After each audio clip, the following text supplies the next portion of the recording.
Let's start off with A major. When we write our circle of fifths, we are writing out C, D, G, A. You could do E, B, F sharp, and then C sharp. The reason why we do this is C has no sharps and flats, and then when we go to G, it has 1.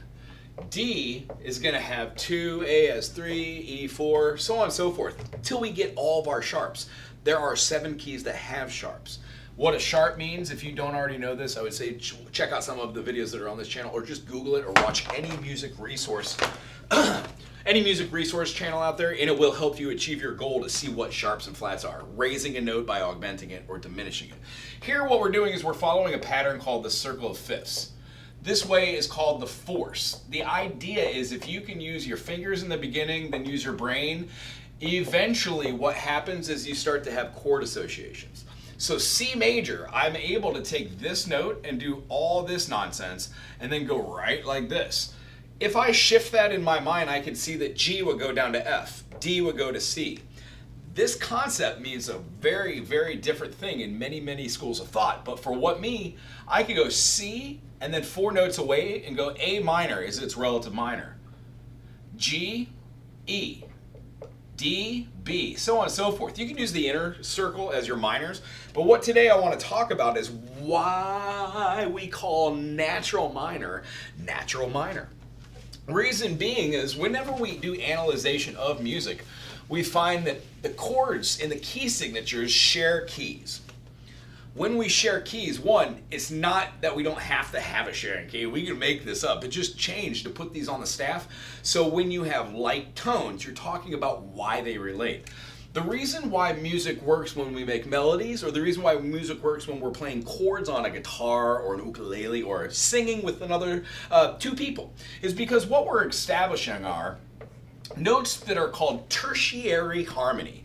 These concepts mean that when we play any notes, let's take this note, the G note, let's also take a third below and then another third.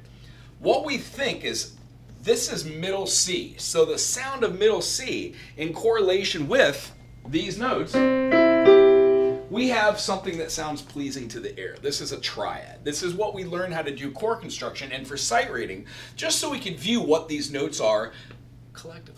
So C, E, G, the notes themselves always read from the bottom in analyzation and going up, make us think that what we want to do is be able to go through a chord section, and then we're able to go through the idea of seeing the chords and how they relate to each other.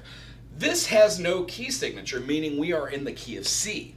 What I would like to do is erase this and show you what this will look like through the eyes of A major. When we did that circle of fifths, we had a C that began to a G, a D, and A. Meaning, if C has no sharps and flats, G has 1, that sharp is F sharp. D has 2, that next sharp that you add on is C sharp. A, when you go down, has the next sharp of G sharp. And here's a little trick that I also like to do. A lot of my students view the circle of fifths this way. From the treble clef, which is nothing more than this, when we get rid of the top little loop-de-loop, we are shown our key signature. The treble clef is also known as the G clef. The G clef itself, I'm sorry, I've got to turn off this iPod, it's dinging. Ding! So, what we have to do is we have to see this through the eyes of A on the G, A, B, C, D, E, F. Meaning, when we go F, we can actually go 5 notes from F to see what our next sharp is. If you do it through the key signature, 1, 2, 3, 4, 5. Yeah, well, the next key has 1 sharp. That sharp is C sharp, and it goes to D, because the do, re, mi, fa, sol, la, ti, do is that. Let's show it on the piano. Here's C major.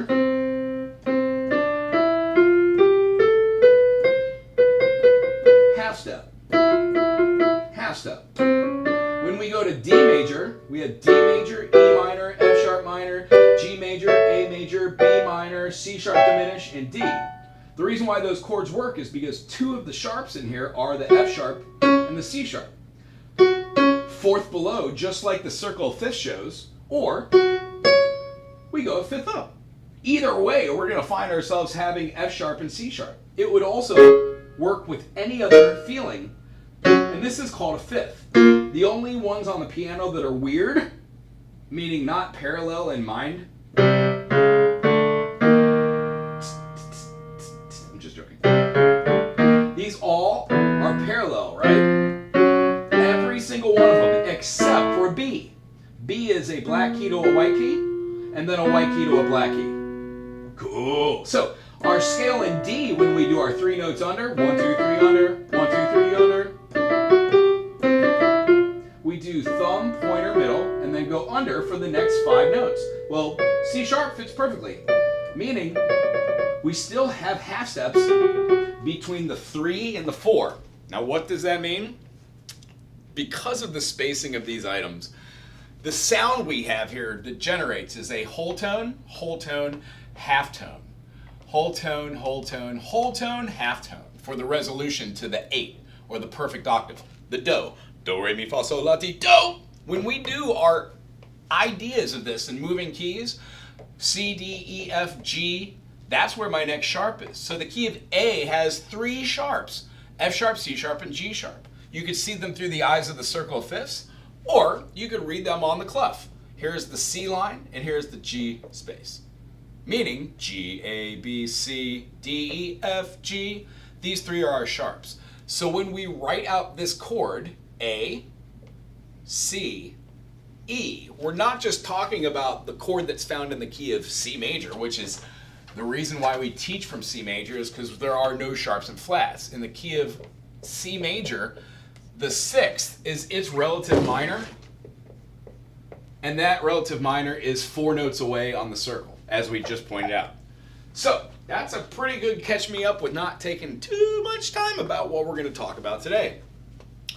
When we have A major, we are exhibiting the chords that come about by adding sharps and no flats. How do we make a major a minor? Let's write our key signature. Let's add our sharps. F sharp, C sharp, G sharp. Make sure we put a dot or a circle there to represent the diminished. Tertiarily, when we move up in harmony, we would have the first 2 notes of the scale. In this case, it's A and C sharp. This union is called a major third because it has a minor second plus a minor second plus a minor second plus a minor second. No, that's a third. That's a minor third. Now let me just show you through this. When we play on the piano and we go up by step, in this case we're talking about in A. C, D, E, F, G, A, A. A major has 3 sharps. One of them is F sharp, the next one is C sharp, and the sharp after that is a 5th up to G sharp. So when we play those in Congress, with this scale, we get A, B, C sharp, D, E, F sharp, G sharp, A. 3 under.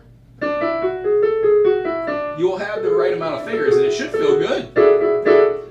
What we talk about is whenever we have a major, that's a minor second. Well, that note to this note is a minor second as well. The smallest distance in the Western ear. Meaning, when we play minor second plus a minor second plus a minor second and then a minor second, we get a major third. So our combination here of minor seconds adding to themselves equals thirds. Well, when we don't have 4 of these and we have two of them, we get a minor third, represented as such without the horrible, horrible, horrible handwriting. So, what we're looking at when we have these mathematical equations, they're just half steps, my friends. We're going to be taking these notes and moving through them and saying, oh, half step, minor third. The chord construction of the C sharp to the E is the minor third. So it can be said that when you have a major chord, it's a combination of half steps which make up thirds. To move tertiarily, we understand now that in a key signature, it's a 7-note scale, septatonic, I think, but we call it a diatonic scale because the notes that make up the triads, when they combine themselves, become dyads, 2 notes. Those 2 notes, when heard together as a harmony, in congress with the other 2 notes that are also played, makes up the sound we hear as having a tone or a melancholy or sad or happy or lively kind of feel to the chord. We associate feeling with it sometimes. The next step of that is thinking scales. What scales are derived from just the 7 notes? This is called a diatonic scale because it's based off of knowing that in the key of A major, it has the same key signature as a minor relative chord. That minor relative chord is F sharp minor. Hey Jeffrey, how you doing? Hey Michael, how you doing, buddy? Guys, good seeing you. Hey, a fun show the other night. Lots of cool new stuff. Very cool, very cool.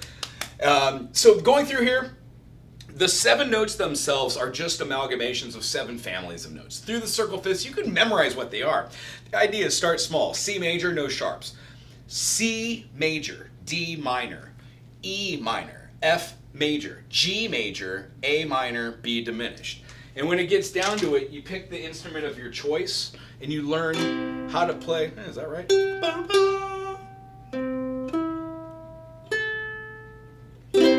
Closer. C major, D minor, E minor, F major, G major, A minor, B diminished, and C.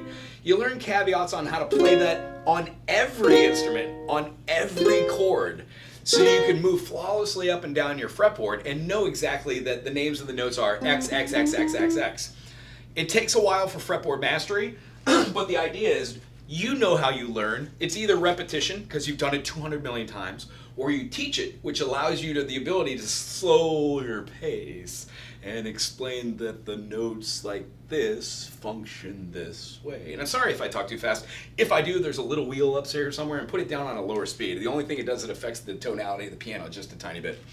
It might not do that in the future, technology. So with these 7 notes, what we're gonna do today is show through the eyes of A major, why its relative minor, F sharp minor, has 3 sharps and it shares a key signature. We're talking about 7-note scales called diatonic scales, which functionally have 2 notes called harmonies, major third and minor third. When we get rid of one of these sharps, oh, I can't do that. There's my key signature. This is where we would use something called an accidental. We know what they are. Most people know that when we have a note, it's called a natural. When we go up in tone, it's called augmenting. No matter what you're doing, half steps are half steps. So that goes to something we call a sharp. And then the next thing that we have when we are doing like what are we talking about? Chord analysis, when you're trying to see intervals and how they change, where they are above and below the notes, so you can start doing melodies through tone leading. We find that, there goes my mustache. Ooh. When we come up here, we get another one. It's called a double sharp. It's represented by generally having an X with dots on the ends of it. If I blew your mind, sorry about that. First time in a while, I've been a homeowner left. Right on, man. Take the day off. You're actually not doing work or like playing music, which is also lots of work. Right on. Good for you, man. I think I'm gonna rest in 2025. Feels like a good idea. Then when we go this way, it's called diminishing, represented by a lowercase d, and then we go down in tone, flat. And then we also have double flats. You just put a flat with a flat. That's a double flat sign. This means I could look at this note and go, cool, a C sharp, if I sharpen it, it's called a C double sharp, or, follow me now, it's called D. We get that, right? It's just a whole step away. So when we're looking at these 5 states of being, I will only really be talking about these right now because we're not talking about tone leading. So when we use something called an accidental, we need to flatten this by putting an actual flat here, marking that our key signature does its job, and that the triad that we've created no longer is in the key of A major. It's actually now an A minor, because we have done something called flattening the mediant. We have taken the tone that makes it happy and feels kind of right, right on there.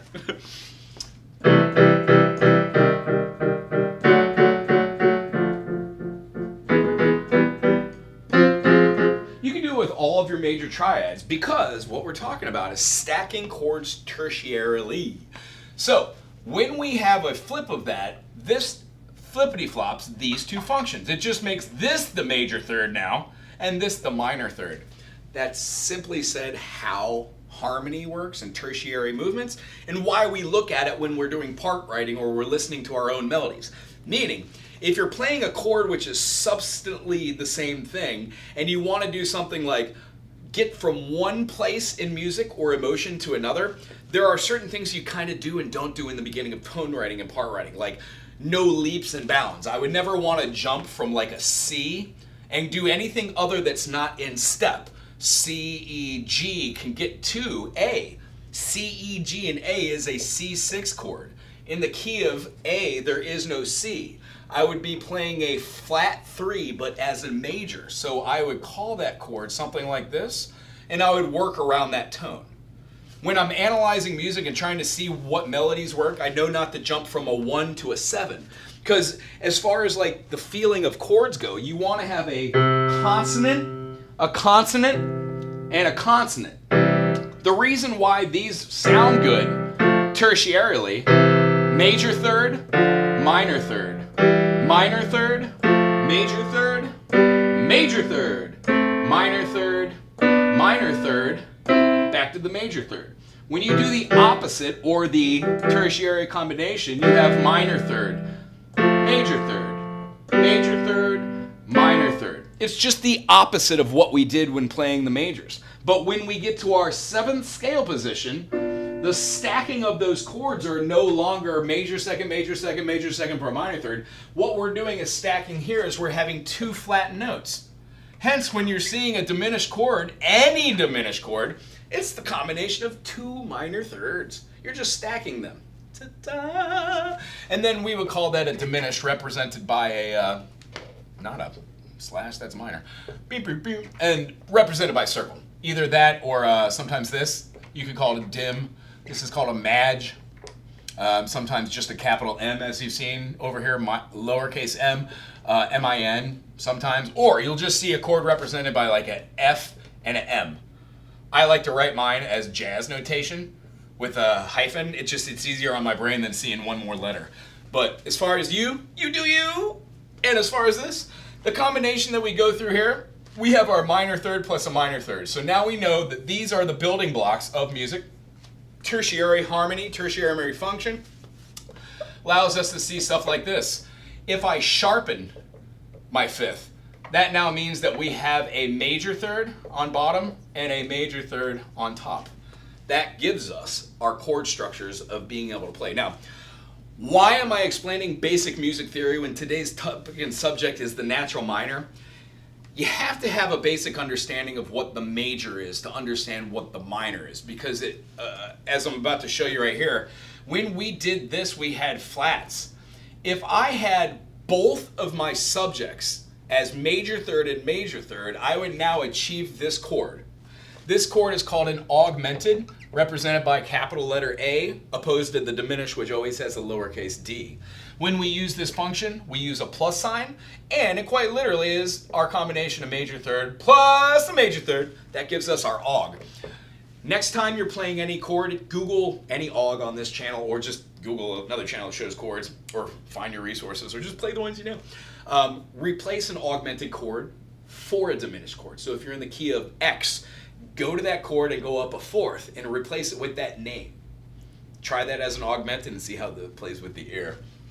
So, leaps and bounds, not wanting to jump all the way to a diminished or a dissonant kind of note. The idea is I would never really jump from in a melody unless it was supported by a C major 7 chord.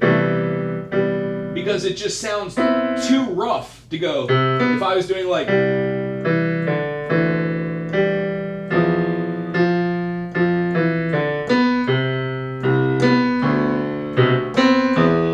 way too high to actually have any substantial value on the function of why you would want to hear that note, unless that's the central theme of your piece. But again, that's up to the songwriter. When going through this, the next thing I really wanted to talk about here is how to view the major, A major, and how to make any major chord a minor. What we do is we simply take the 1, 2, 3, 4, 5, 6, 7, and we flatten the median. That's what we just talked about through the tertiary form, flipping that. That's why we explained the beginning of it. And then we take the submedian. We also flatten this. Its function is quite like the third in a different regard. After we spit the tonality of what 7 notes are and how almost all of the music wants to go towards the subdominant and dominant and then away from it, this is a function called the major harmonic progression. It's just a little layout of how you see notes that go through music. Next time you're writing a song from scratch, or the next time you're doing chord analyzation for your favorite bands, try and look at it through the eyes of a third generally goes to a 6. When we go to a 6, it generally goes to a 2 or it goes to a 4 chord. Then it generally goes to a 5 or a dominant, and then it gets back to the 1. I've seen it drawn many ways. This is the last time that I saw it drawn like this, and I absolutely love this because this is ingrained into my brain. And this helps me go, does this chord work? Does this chord not work? Why would I put that? Can I do a chord substitution? While working through the 7 chords in here, if we were to write a quick piece and say 6 chord, 2 chord, 5 chord, 1 chord, it would sound like 2 million songs that you've already heard. Take a quick snapshot of this. I got to get rid of it from a concept today. Also, I can post this to the comment sections. I already did little doodles, made them up myself. If you have any questions about that, I can actually do a whole session on that, but that's a little advanced for what we're talking about right now. All right. 1, 2, 3, 4, 5. The last one we're going to do is we're going to flatten our lending tone, which means when we have 1, 2, flat 3, 4, 5, flat 6, flat 7, we have now turned any major into a minor. Watch this now. What is A major? A, B, C sharp? We'll flatten the C sharp. We have a C. D, E, and then F. Well, when we have an F sharp and we flatten it a half step or we diminish it, we get an F natural. And then when we do the same thing to the G.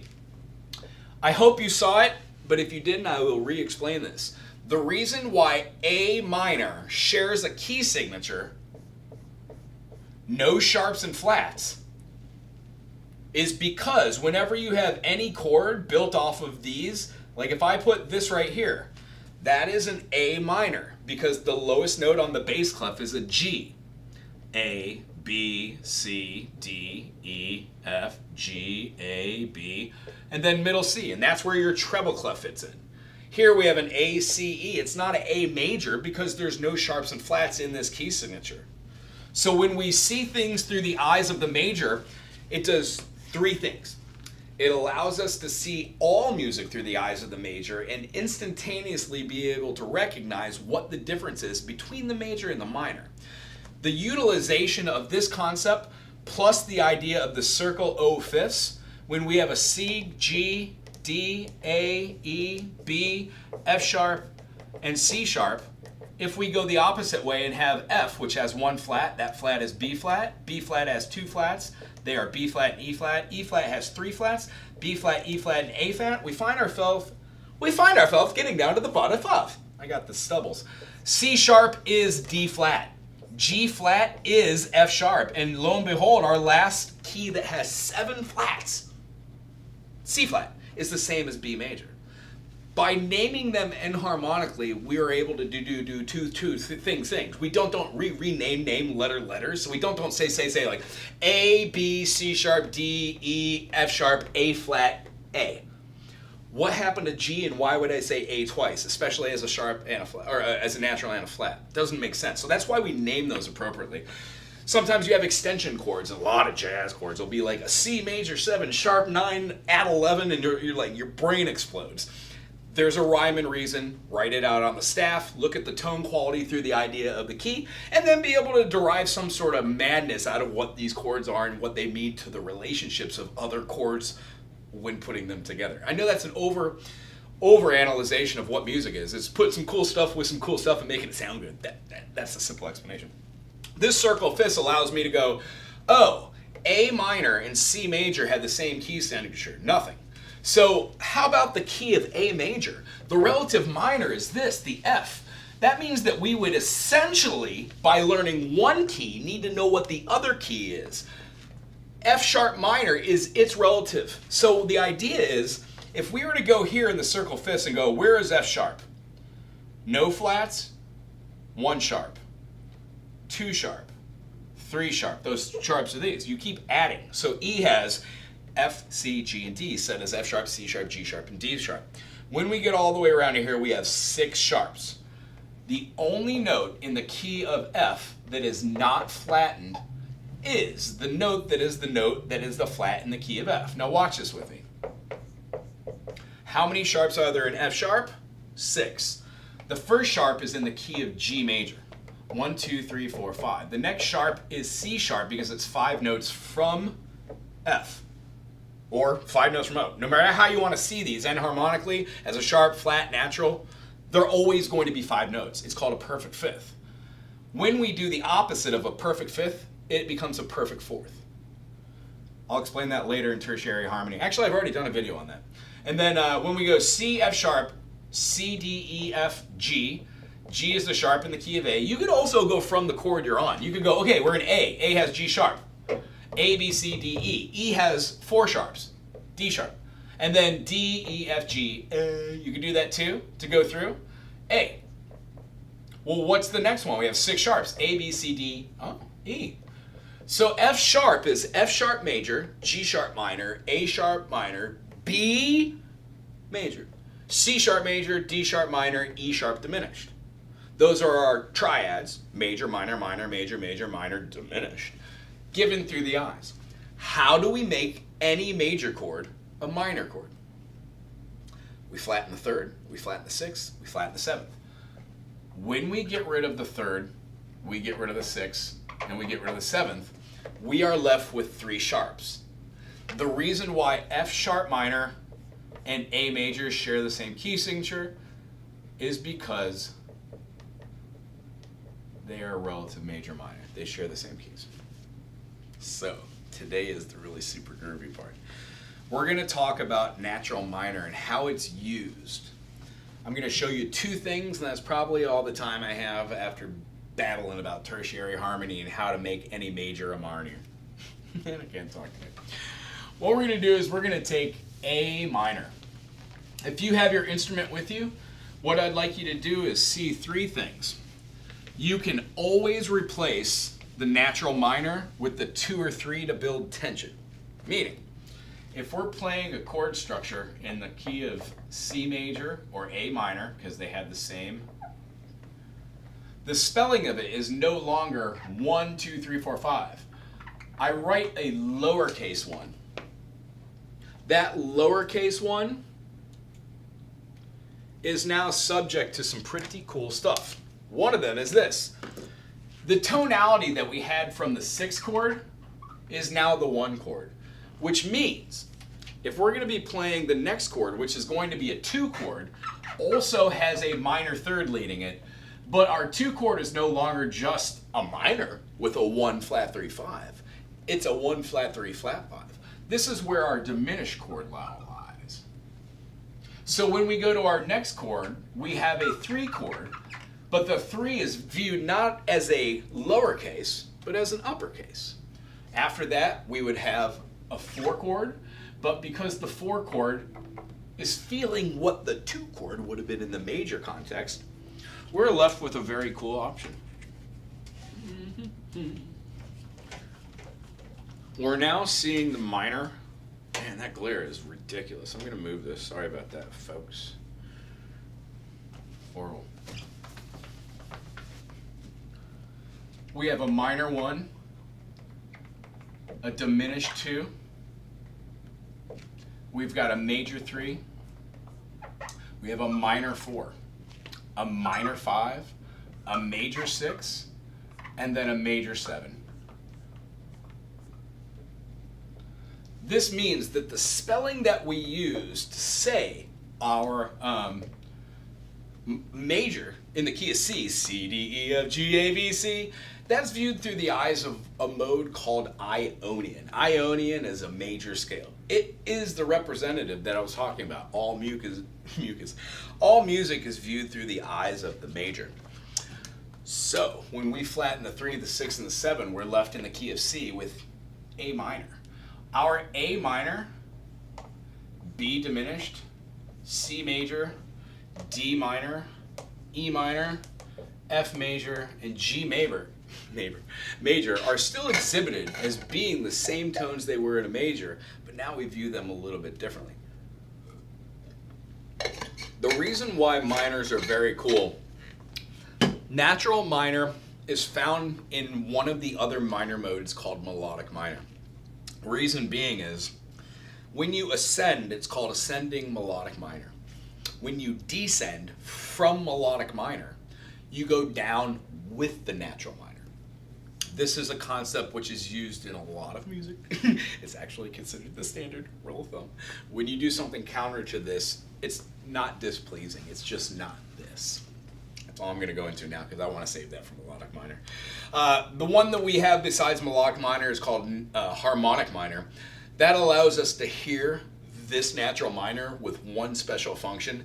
It changes where the leading tone is, so it feels like it has a little bit more presence getting back to the one. It releases tension a lot quicker than the natural minor does. That's called the harmonic minor. But the one we want to focus on today does not charismatically have the augmented chord unless you're going to do it to here. So we're not even going to be talking about the augmented. We're going to save that for harmonic and melodic. Natural minor here, we just want to go through the functions of the modes. Now, when we play a C major, a 1 chord in the key of C, we find ourselves being able to have a chord that has a functionality of a 1, 3, and a 5. A, C, and E is still a 1, 3, and a 5, but it's the minor version of this. So what I want to do is play a little ditty and have you watch that and see if you can make heads or tails out of why you could replace the minor.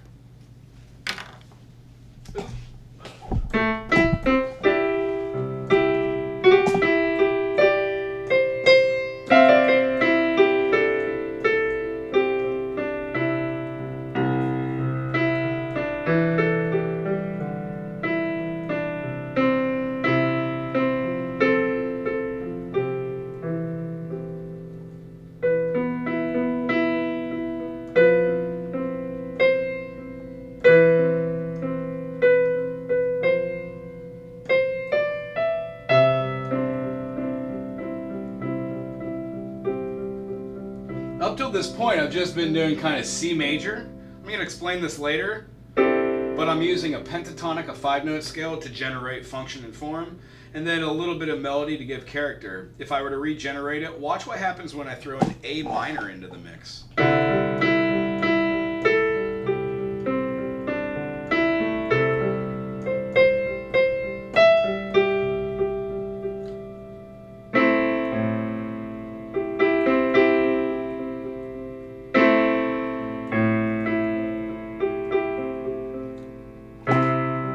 When I return back to the C, it feels as if I took a venture somewhere else.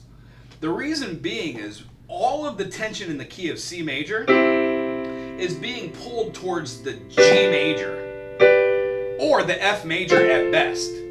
When you delineate or go up in form, you're pulling form towards the the pull of these chords. No matter if they're majors or if you have 7 chords. It kind of builds tension no matter if you have chords that are 6 chords, 5 chords. But the idea is when you're moving up tertiarily, you don't have to play all the notes. You generally play something like shell chords over here, and then you move a melody like.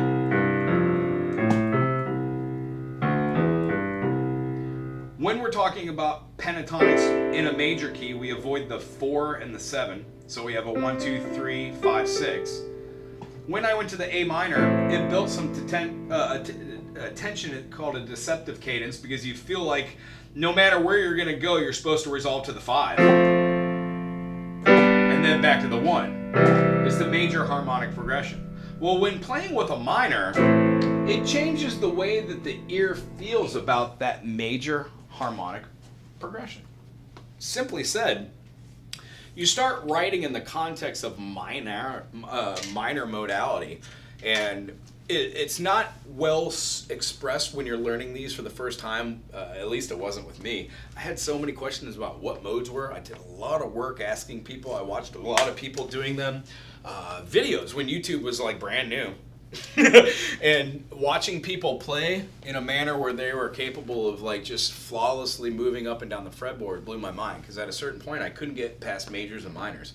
I understood what chords were. I knew that they felt happy or sad or something like that.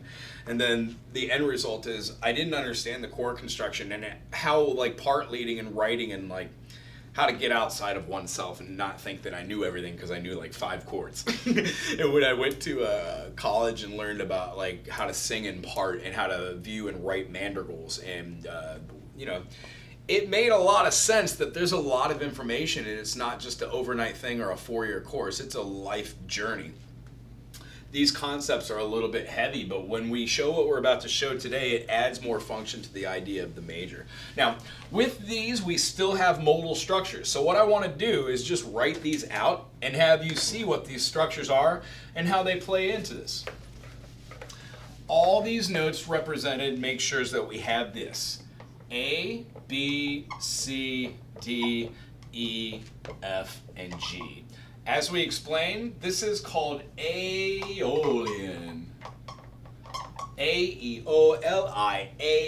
Aeolian. It is the name of the 6th mode of the major scale, but now we're having it as the 1, but it's still Aeolian because the spelling of it is A, B, C, D, E, F, G. There are no sharps and flats in it, and the difference is you have whole step, half step, whole step, half step, whole step. That is the spelling of a natural minor. How we just talked about flat 3, flat 6, flat 7.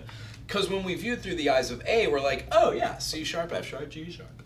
The next one, if we go in congress, or in series rather, we find B, C, D, E, F, G, and then A.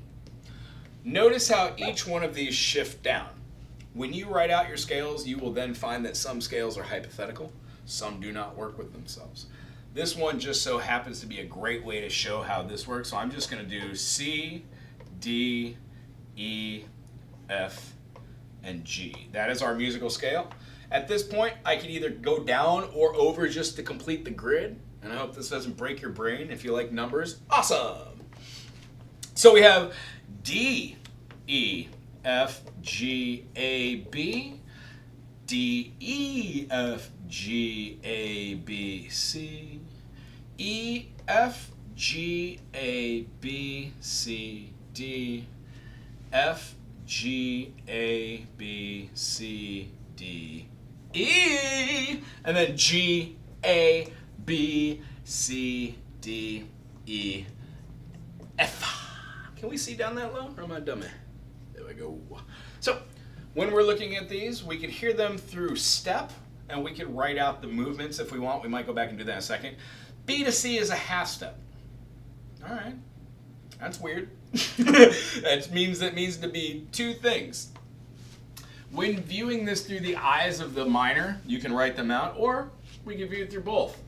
If 1 is the same as 1, we would have Ionian here, and 2 would be Dorian, 3 would be Phrygian, 4 would be Lydian, 5 would be Mixolydian, 6 is called Aeolian, that's the one we're talking about. And the reason why this is titled natural minor is because these 2 minors, again, this. These 2 minors, the 2 and the 3, are not representative. Oh, look at me being a little smarter. Does that work? Yeah. These 2 are not representative of the natural minors. They are minors because they have a minor third in their triad, but this one has the same exact spelling as C major. There are no altercations from the process we just learned. Taking a major, getting rid of the 3rd, 6th, and 7th, and then they become the alternate key. Here when we have a 7 chord, this one is called Locrian. Each one of these are named after Greek city-states that existed a long, long time ago. Saint Germain can probably still wonder what. So when we do these here, now our Aeolian is right here. I can't breathe today.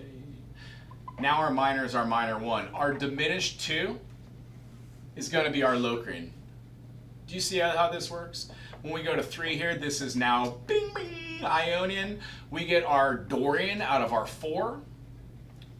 And watch what we can do here. B, this is our B Locrian. Let's name it as such. When we do, we have going over the piano. If we were to play our C major scale, and then go a half step down. And do the same thing, but don't go to C, stop on B.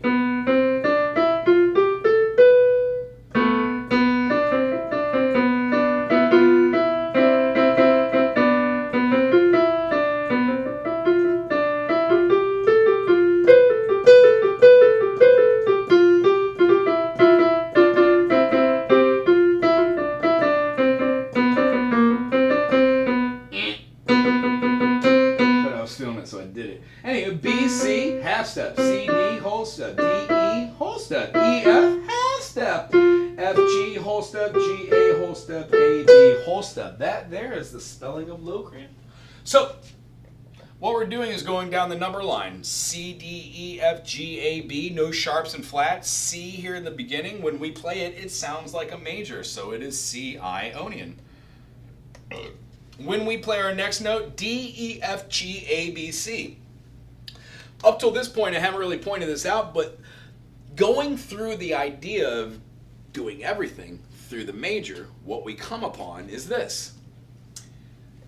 C major, no sharps and no flats. At the same time of thinking this is a C major, my brain automatically showed me that C minor would have been a C, D, E flat, F, G, A flat, B flat.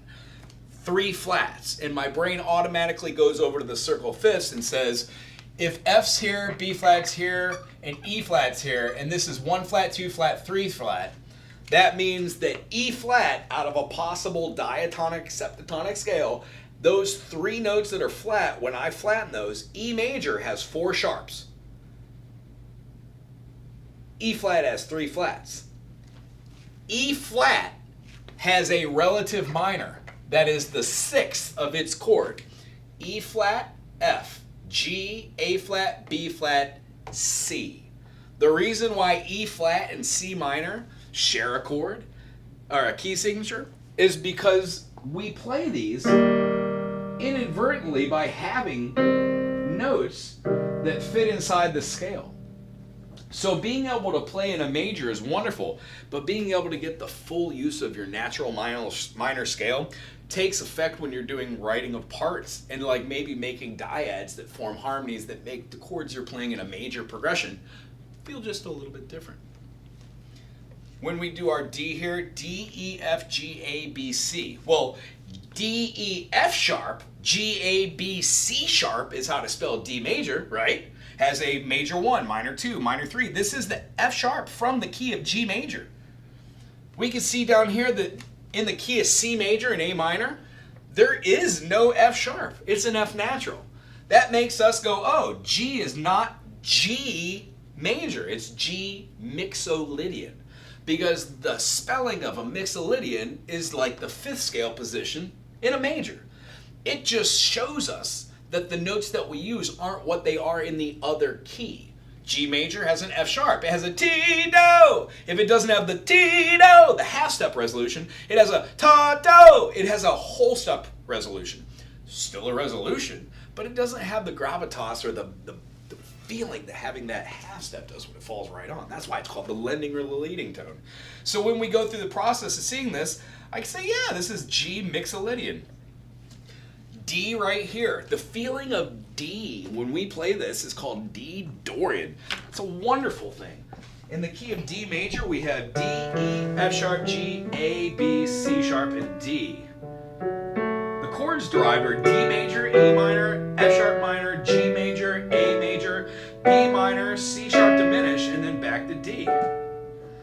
When we flatten the 3rd, we flatten the 6th, and we flatten the 7th,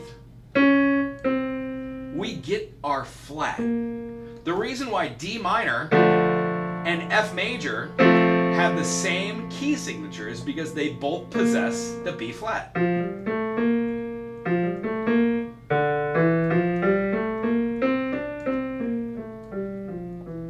by knowing what the major is in one key, you're able to play a minor chord and then realize that the chord construction that we're about to talk about in the key of D,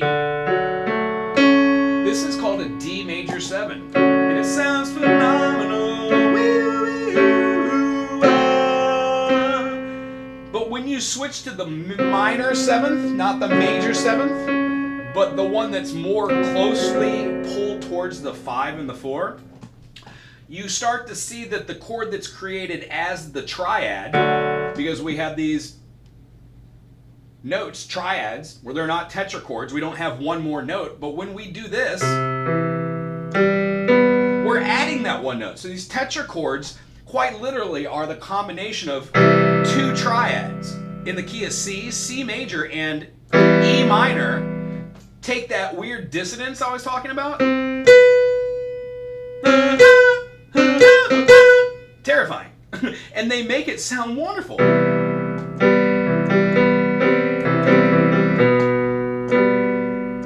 Pink Floyd does it a lot.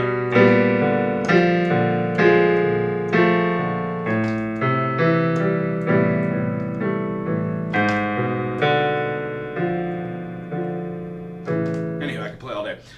Going back to that, in the key of D, D, F sharp, A, and then adding the C sharp, that gives us a D major 7. Well, when we do our D7, the reason why we have a chord called a 5 dominant is because when we use this D7, it includes a triad that is an F sharp diminished.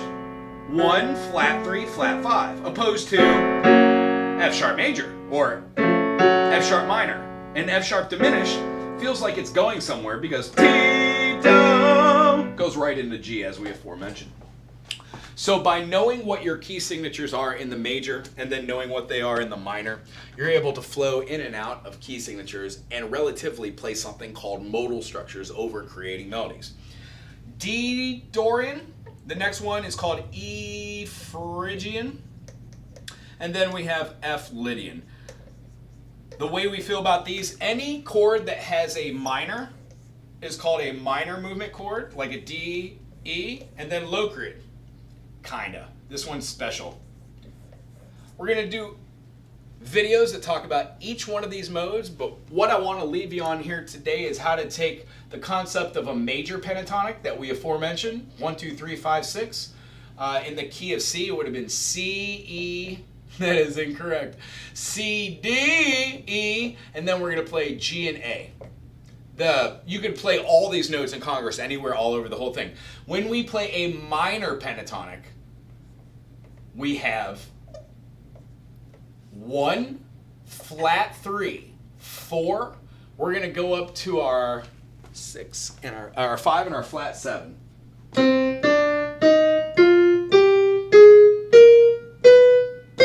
So you flatten anything. What key are we playing from here? A minor. So when we have our A minor and we're going through our A minor pentatonic, we could use our 1, flat 3, 4, right?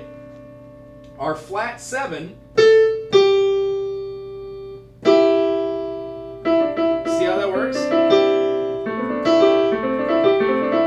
And look what those notes are. Those notes, the 1, flat 3, 4, 5, and flat 7 are the exact same thing when we move up and play a C pentatonic. It's only done, though, through the eyes of those notes. Meaning, when you're creating melodies and you're using a natural minor or Aeolian, no matter what the progression is, you can make a melody that functionally uses 3 concepts. Can you play a major over it? What's the root of the chord? Can you play the relative minor? Are you in a minor key? Is the song a major key or a minor key? Meaning, when you're playing a tune, does it sound sad? Is the key signature in a minor, meaning you're going to be playing something that would utilize a natural minor in this fashion? What should I do in one?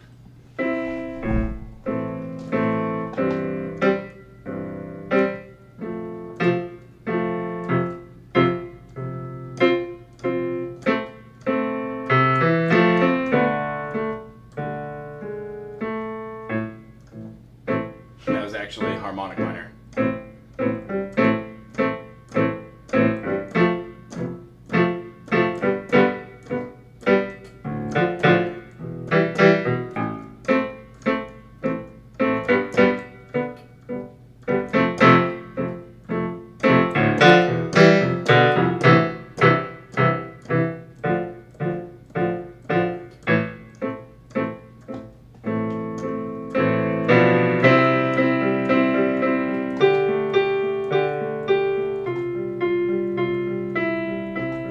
Hear how when I hit the F, it did not sound right?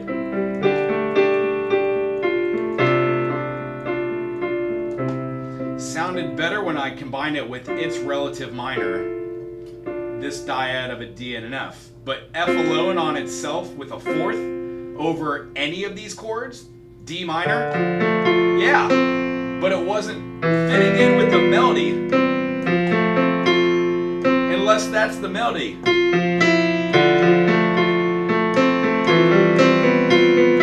And that's where I see wrong notes as not being wrong notes, but extensions for different ideas. Some of them don't work, but you want to try some of them to see if they do. Last thing, when we're doing something like this A minor, natural minor, what I like to do see is if we had a progression that was like a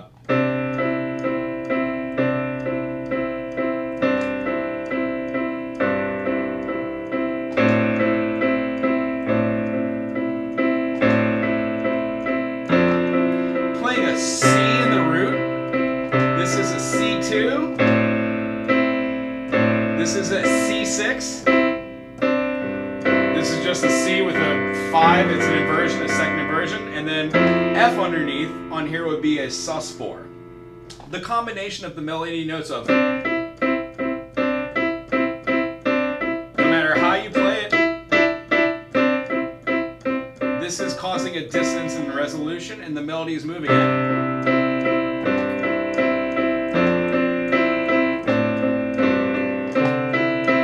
What your melody line is over here, whether it's complicated or simple, you can play something that functionally you could have that feeling underneath, and all the notes you could create to have a melody line like da da da da da da. A good place to start is with that A minor. Go back and you look at rock and roll music, I mean, this is Van Halen, subdivided quarter notes over minor pentatonics. If you're a guitar player, you're like, oh yeah, no, that was definitely Van Halen groove. If you're doing just like something like, I don't know, like Ben Folds.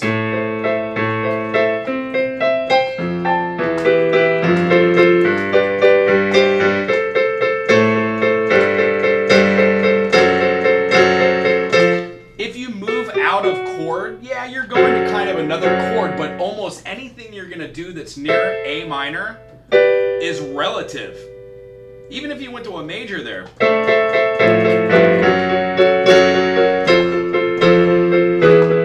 It would just be called an Andaluvian cadence. Long story short, natural minor is really rock and roll cool.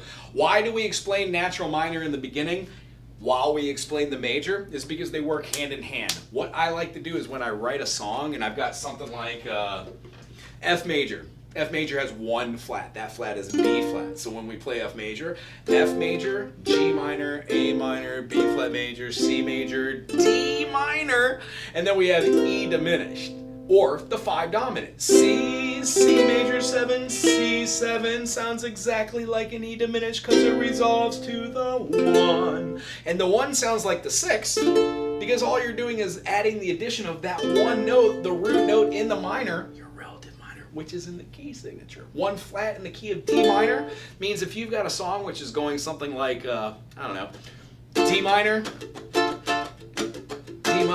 how about G minor?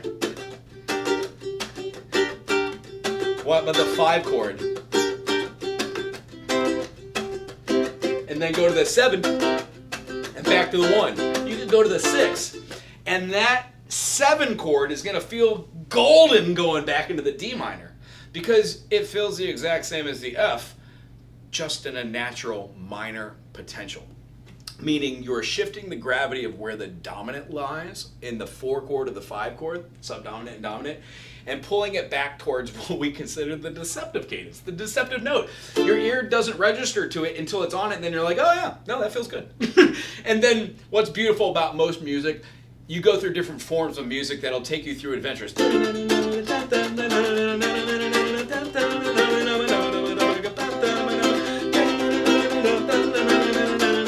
It'll take you this feeling, eventually it'll throw you off and put some, like a 4 chord, and then it'll go to the major. And then you're on a whole nother adventure because the melody that you've already learned from one form goes to another form, but they're super similar, and the brain goes, I like that. I like that a lot. Keep doing that. So that's kind of what I personally think about when I'm doing songwriting. What a long diatribe. Are there any questions about natural minor, at least the bass level if you've watched thus far? 1, 2, flat 3, 4, 5, flat 6, flat 7. Do it in all 15 keys.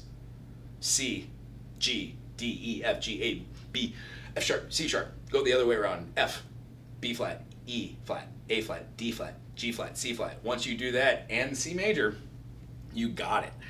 This is how we build our triads. Tertiarily, and they change depending on the position of where you are in a grouping of family notes of 7 known as key signatures. They share key signatures, and the 2 most common that are intertwinable as far as in melodies or progressions are the 1 and the 6, Ionian, Aeolian. They're buddies.